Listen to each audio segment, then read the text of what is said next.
தடை போட்டிருக்கிற அந்த அளவுகளும் எதுலையெல்லாம் தடை போட்டிருக்காங்கிற அந்த விஸ்தீர்ணமான பார்வையும் தடை போட்டிருப்பதுல உள்ளதெல்லாம் இப்ப கண்டுபிடிச்சு சொல்றாங்களே அறிவியல்ல, என்னடா இது எப்படி அன்னைக்கு தடுக்க முடிஞ்சுட்டு விரமிச்சு போறாங்களே, அதையும் பார்க்கும் பொழுது இதுலயும் அப்படி தனித்து விளங்கக்கூடிய ஒரு அதிசயத்தை நம்ம பார்க்கணும்.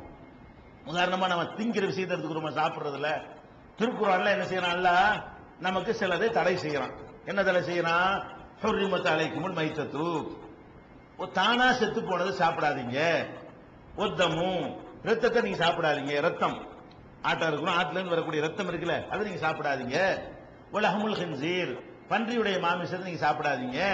ஒமா உஹில்ல லிகைரில்லா, அல்லாஹ்வை தவிர மற்றவங்களுக்காக வேண்டி அறுக்கப்பட்டதை, பூஜை செய்யப்பட்டதை, படையல் செய்யப்பட்டதை நீங்க என்ன செய்யாதீங்க, சாப்பிடாதீங்க என்று சொல்றான். இந்த நாலாவது உள்ளது நம்பிக்கை அடிப்படையில் உள்ளது. நாலாவது உள்ளது எதுக்கு? இறைவன் தந்திருக்கிறான். இறைவன் தந்த பிராணியை இறைவன் அல்லாதவனுக்கு சொந்தமாக்கணும்னா அது இறைவனுக்கு நீ துரோகம் செய்யற, அதனால அதை சாப்பிடக்கூடாதுன்னு நாலாவதுக்கு அறிவியல் வராது. நாலாவதுக்கு கொள்கையில ஒரு சுத்தமா இருக்கணும், உறுதியா இருக்கணுங்கிறதுக்கு அல்லாஹ் சொல்றான். இந்த மூணு எடுத்து பாருங்க, இதெல்லாம் அன்னைக்கெல்லாம் கண்டுபிடிச்சு பார்த்துப்பானுல. ரத்த பொரியல்னு போர்டு போட்டு இருக்காங்க இந்த நவீன காலத்திலையும். இந்த 20ஆம் நூற்றாண்டுலையும் சில கடைகளில் ஹோட்டலுக்கு போனீங்கன்னா ரத்த பொரியல் 250 ரூபாய் போட்டு வச்சிருப்பான். அப்ப ரத்த பொரியல் என்ன அர்த்தம்? ஆட்டு ரத்தத்தை அறுத்து தட்டில் பிடிச்சி வச்சிருப்பாங்க. கொஞ்ச நேரத்தில் உறைஞ்சு போயிடும். உறைஞ்சோன்னு அது ஒரு லட்டு மாதிரி என்ன செய்யறது, இது மாதிரி கட்டியாயிரும். அதை துண்டு துண்டு அறுத்து அதை எண்ணெயில போட்டு மசாலாலாம் போட்டு பொரிச்சு அதை என்ன செய்வாங்க, ரத்த பொரியல் ஹோட்டல்கள்ல இன்னைக்கு விற்பனை செஞ்சுட்டு இருக்கிறாங்க. அப்ப இஸ்லாம் இதெல்லாம் தடை செஞ்சிருக்குத. இதை தடை செய்யும் போது இந்த இதெல்லாம் கண்டுபிடிக்கல. இப்ப இதெல்லாம் இன்னைக்கு ஆய்வு பண்ணி சொல்றான், இதெல்லாம் கண்டிப்பா மனுஷன் தவிர்க்கிறதா நல்லது. இன்னைக்கு விஞ்ஞானிகள் சொல்றாங்க.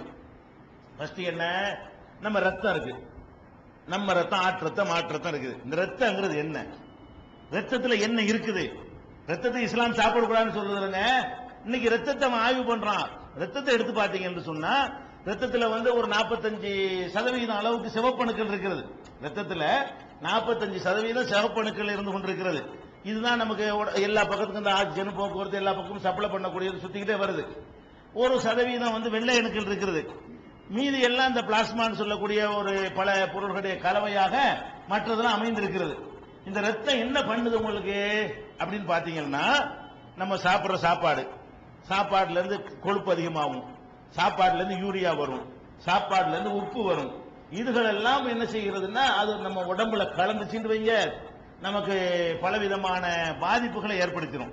அதை ஏற்படுத்தக்கூடாது என்பதற்காக என்ன பண்றான் அல்லாஹ், நம்ம உடம்புல அந்த ரத்தத்தை உற்பத்தியாக்கி அதை சர்க்குலஸ் பண்ணிக்கிட்டு சுத்திக்கிட்டே இருக்குது. ரத்தம் என்ன செய்யுது, பல லட்சம் மைல் டெய்லி பிரயாணம் பண்ணிக்கிட்டே இருக்குது உடம்புக்குள்ள. சுத்துது பாருங்களேன். சுத்தும் போது என்ன செய்யும் கேட்டா, இந்த உணவுல இருந்து வரக்கூடிய யூரியா அது இது எல்லாத்தையும் நமக்கு கேடு தரக்கூடிய நம்மளை கொல்லக்கூடிய ஆசிட்டுகள்லாம் கூட அது உற்பத்தி ஆகிறது. இதெல்லாம் என்ன பண்ணுதுன்னு கேட்டா, ரத்தம் ஒண்ணு இல்லை என்று சொன்னா அதை நம்ம அதுல செத்து போயிருவோம். இந்த ரத்தம் என்னது, இது அங்கங்க கொண்டே சேர்க்குது. இப்படி சுத்திக்கிட்டே இருக்கும்போது இதுல இந்த யூரியாவை இழுத்துக்கிட்டே போகும். இழுத்துக்கிட்டே போய் கிட்னி கிட்ட கொண்டே விட்டுரும். கிட்னி கிட்ட கொண்டே விட்ட உடனே கிட்னி என்ன பண்ணு, அந்த யூரியா மட்டும் மூத்திரத்தில் வெளியே தள்ளி விட்டு அப்படியே வந்துடும், பில்டர் பண்ணிக்கிட்டே வந்துடும். அது அங்கங்க கொண்டே தள்ளிக்கிட்டே இருக்கிறதுனாலதான் மலத்தின் மூலமா, யூரின் மூலமாக, வேர்வை மூலமாக நமக்கு சில உடம்புல உண்டாகக்கூடிய சில கழிவுகளை எல்லாம் வெளியேற்றக்கூடிய வேலை எது செய்யுது, ரத்தம் தான். எல்லா இடத்துக்கும் பாஸ். வயறு மாறிங்க, அழகா வீடு கட்டிவிட்டீங்க, ஃபேன் சூப்பர் ஃபேன், அந்த ஃபேன் தான் உலகத்தில் வசதி ஃபேனை போட்டுவிட்டீங்க, பயங்கரமான லைட் எல்லாம் போட்டுவிட்டீங்க. வயர் மட்டும் இல்ல, ரெண்டுக்கு ஜாயிண்ட் இல்ல. என்னத்துக்கு என்ன பார்த்து அழகு பாக்குறதுக்கா என்ன வரணும், இதுக்கு பவர் வரணும் உங்களுக்கு. மோட்டர்லாம் போட்டீங்க, பெரிய 3 பேஸ்ல எல்லாம் எடுத்திருக்கிறீங்க, ஆனா என்ன இல்ல, லைன் இல்ல. என்னதுக்கு ஆகும், அதான் இந்த லைன் தான் ரத்தங்கிறது. ரத்தங்கிறது என்னது, அல்ல வயர்ல இவங்க ரத்தத்தில் எப்படி வயர்ல எப்படி மின்சாரம் உள்ள ஓடிக்கிட்டே இருக்கிறதோ, ஓடிக்கொண்டிருக்கிற மின்சாரம் அது அதுக்கு உள்ள வேலையை அது செய்யும். மின்சாரம் தான் வருது, ஒரு சக்தி தான் வருது. இதுல வரும்போது சுத்தும், அதுல வரும்போது எரியும், இதுல வரும்போது குளிரும், அதுல வரும்போது சூடாக்கும். வர்றது ஒரு மின்சாரம் தான். அந்த மின்சாரம் தான் அதை வேற மாதிரி மாற்றக்கூடிய பொருள்கள். இதுல மாத்திர விஷயம், சுத்துறதுக்குள்ள விஷயம் இதுக்குள்ள இருக்கிறது. அந்த காயல அப்படி சுத்தி வச்சிருக்கிறானா, சுத்தி வச்சிருக்கும் போது கரண்ட் அதுக்குள்ள இப்படி சுத்தும் போது இது சுத்த ஆரம்பிச்சிருது. அந்த கரண்ட் என்ன செய்யுது, நேரம் விட்டா சுத்தாது பாருங்களேன். அதுக்காக என்ன பண்றான், காயில போட்டு இப்படி நிறைய சுத்துவாங்க. அப்ப அந்த கரண்ட் என்ன செய்யும், உள்ளுக்கு போய் இப்படியே வேகமா சுத்துமா, அதுல ஏற்படக்கூடிய சக்தியில அந்த பால் சுத்தி விட்டுருது, அது ஃபேனை சுத்த வைக்குது. அதே மாதிரி சில சூடாகக்கூடிய அந்த பிலிம்கள்லாம் இருக்கிறது, அதை கொண்டாந்து என்ன செய்யுது, சூடாக்கி விட்டுருது, பல்புலாம் உங்களுக்கு எரிகிறது. இப்படியாக இந்த வேலைகள் எல்லாம் செஞ்சாலும் கரண்ட் ஒண்ணுதான். அந்த மாதிரி நம்ம உடம்புல என்ன நடக்குதுன்னு கேட்டா, இந்த ரத்தம் சுத்திக்கிட்டே இருக்கு பாருங்க, ரத்தம் போய்கிட்டே இருக்கும் பொழுது அதுல எல்லா கழிவுகளும் இழுத்துக்கிட்டே போகும். ஆத்துல கழிவு இழுத்துட்டு போது பாருங்களேன், ஆத்துல கழிவுகள்லாம் வந்தா மலம் சக்கரை எல்லாம் இருக்கும், எல்லாத்தையும் இழுத்துக்கிட்டே போய்கிட்டே இருக்கும். அந்த மாதிரி என்ன செய்யுதுன்னு கேட்டா, ஆனா போய்கிட்டே கடல்ல போய் சேர்ந்துரும் ஆறு. இது என்ன பண்ணும்னா, ரவுண்ட் அடிச்சு திருப்பி வரும்போது சுத்தமான ரத்தமா வந்துகிட்டு இருக்கும். இங்க இருந்து இதயத்தில இருந்து எடுத்துக்கிட்டு போய் எல்லா இடத்துக்கும் அதை சப்ளை பண்ணி அங்கங்க ஃபில்டர் பண்ணி பண்ணி பண்ணி பண்ணி சுத்தமாக்கி மறு ரவுண்டுக்கு ஓடியாந்துரும். போகும்போது அதுக்கு மரம் உண்டாயிரும். அதுக்கு நம்ம திங்கிற மேயிரம்ல மறுபடியும் பல சாமான்கள் உண்டாகி போயிடும். மரம் என்ன செய்யும், அடுத்த ரவுண்டுக்கு போயிட்டே இருக்கும். போய் அதுல உள்ள இதை மட்டும் எடுக்கலன்னு வைங்க, நம்ம காலி ஆயிருவோம். அப்ப ரத்தத்துல இப்ப நம்ம ரத்தத்தை அடுத்த அந்த ரத்தத்துல என்ன இருக்கும்னு கேட்டா, கழிக்கப்பட வேண்டிய எல்லாம் அதுல இருக்கும். நல்லா விளங்கிக்கிறங்க. அந்த ரத்தத்துல நம்ம ரத்தமா இருந்தாலும், கழுத ரத்தமா இருந்தாலும், மனுஷ ரத்தம், ஆட்டு ரத்தமா இருந்தாலும் அது என்ன இருக்கு, நம்ம உடம்பில் எதெல்லாம் கழித்து வெளியே தள்ளணும்னு அல்லாஹ் நினைத்திருக்கிறானோ, சயின்டிபிக்கா விஞ்ஞானத்தையே தள்ளணுமோ அதெல்லாம் ரத்தத்துல தான் இருக்குது. அப்ப எதுல கழிக்க வேண்டிய கால்சியம் இருக்கு, சோடியம் இருக்குது, ஆசிட் இருக்குது, இப்படி எல்லாமே அதுல நிறைய விஷயங்கள் நமக்கு தேவையில்லாத கொலஸ்ட்ரால் கொழுப்பு இருக்கிறது, உப்பு இருக்கிறது, எல்லாம் அதுல இருக்கிறது, எல்லாம் கலந்து இருக்கிறது. அது அங்கங்க அந்தந்த பார்ட் அந்த செக்ஷன்ல போய் சுத்தமாக்கிட்டே இருக்கிறது.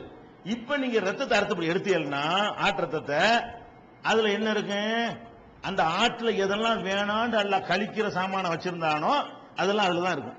இதுல இருக்கு, அந்த ரத்தத்துல தான் இருக்கும். உனக்கு ஓ ரத்தத்துல உண்டாகிறத உன்னைய காலி பண்ணிடும் அல்ல வெளியேற்றுறான். இந்த ஆட்டு ரத்தத்துல உண்டாகக்கூடிய பல சரக்குகளை இந்த ஆட்டுக்கே கெடுதின்னு சொல்லி எல்லாம் என்ன செய்யறான், அதை கொண்டே கிட்னில கொண்டே விட்டு சுத்தப்படுத்துறதுக்கு விட்டுருக்கிறான். நீ அதுக்கே ஒத்துக்கிறாத ஒரு ரத்தம் உனக்கு இப்படி ஒத்துக்கிறேன், நீ என்ன செய்யற, அதை எடுத்து திங்கிற, வறுத்து பொரிச்சு திங்கிற. அப்ப இது ஒரு பெரிய கெடுதியான ரத்தங்கிறது. அப்ப ரத்தத்துல நம்ம ரத்தத்தை சாப்பிடுவது என்பது எல்லா விதமான கேடுகளையும், அதாவது சாக்கடைகளை மினரல் வாட்டர் குடிக்கிறதுக்கு ஆத்துல எல்லாத்தையும் இழுத்துட்டு போவோமே, பணத்தையும் தூக்கி போடுவான், எரிச்சு சாம்பலையும் போடுவான், மலத்தையும் கழிப்பான், பண்ணியும் குளிக்கும், இதையெல்லாம் கழிச்சிட்டு வருமே, அந்த தண்ணியை குடிக்கிற மாதிரி ஏறக்குறைய அதை குடிப்போமா, ஒப்புமா, அதாச்சும் சில பெரிய அளவுல கேடு தராது. இதுக்கு ரசாயன ரீதியாக நிறைய கேடு தரக்கூடிய விஷயங்கள். அப்ப அல்லாஹ் என்ன செய்யறான்னு கேட்டா, ரத்தத்தை பத்தி தனியா அவ்வளவு விஷயங்கள் சொல்றான் விஞ்ஞானிகள். ரத்தத்துக்குள்ள உள்ள நம்ம நுழைய வேண்டியது இல்லை. ஆனா இந்த ரத்தம்ங்கிறது கெடுதி, அதுல எந்த விதமான சந்தேகமும் இல்ல. ஒரு சொட்டு ரத்தத்தை அப்படி ஒரு கிராம் ரத்தத்தை அப்படி வச்சு 1 கிராம் இறைச்சியை நீங்க வச்சீங்கன்னு சொன்னா, இந்த ரத்தத்துல சில கிருமிகள் ஃபார்ம் ஆகி என்ன பண்ணும்னு கேட்டா, அரை மணி நேரத்துக்கு டபுள் ஆகிட்டே இருக்குமா. அரை மணி நேரத்துக்கு 2 இருக்கும், 1 மணி நேரத்துக்கு 4000, அரை மணி நேரத்துக்கு 1.5 மணி நேரத்துக்கு 8 ஆகும், 2 மணி நேரத்துக்கு 16 ஆகும்.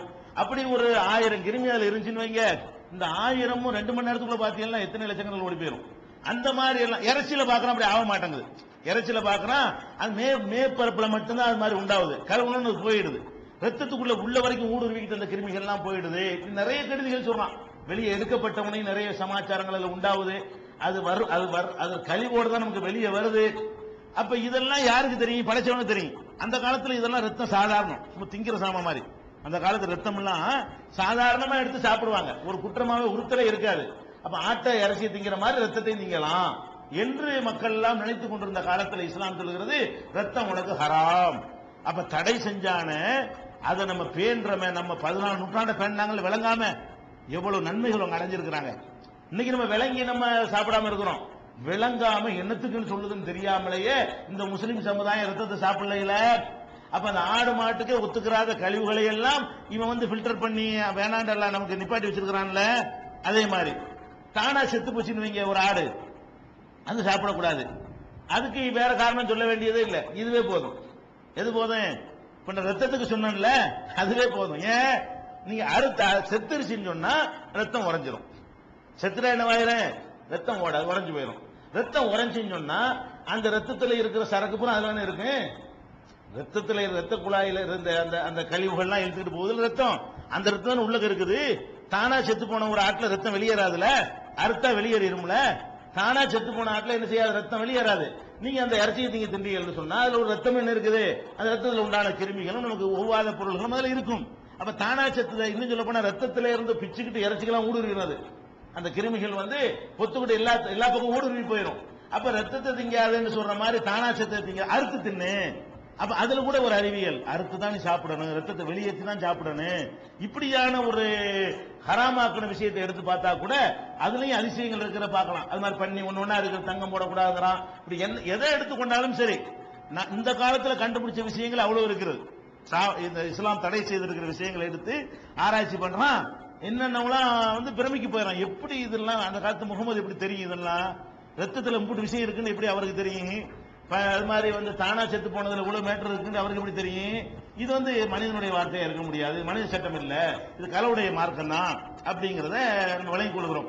இன்னும் இறைவன் தடை செய்திருக்கிற என்னென்ன விஷயங்கள் எல்லாம் அறிவியல் ரீதியாக, தத்துவார்த்த ரீதியாக, மனித உலகத்துக்கு நன்மை செய்யக்கூடியதாக என்னென்னலாம் இருக்கிறது என்பது இன்ஷா அல்லாஹ் அடுத்தடுத்த நாட்களில் பார்க்கலாம்.